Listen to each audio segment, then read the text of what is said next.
আজ কতকগুলি সাধারণ বাংলা বাক্যের ইংরাজিতে অনুবাদ করব। তুমি কি করছো? What are you doing? আমি পড়াশোনা করছি। I am studying. আলোটা জ্বালাও। Turn on the light. দরজাটা বন্ধ করো।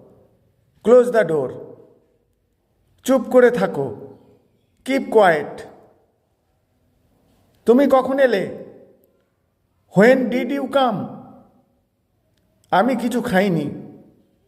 I have not eaten anything. তাড়াতাড়ি করো। Hurry up.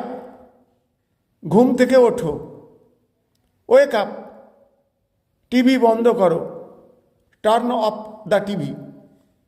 বাইরে যাবি না। Don't go outside. বাপি কোথায়? Where is dad? আমি আসছি। I am coming. বইটা আমাকে দাও। Give me the book. সে খুব ভালো ছেলে। He is a very good boy. Thank you.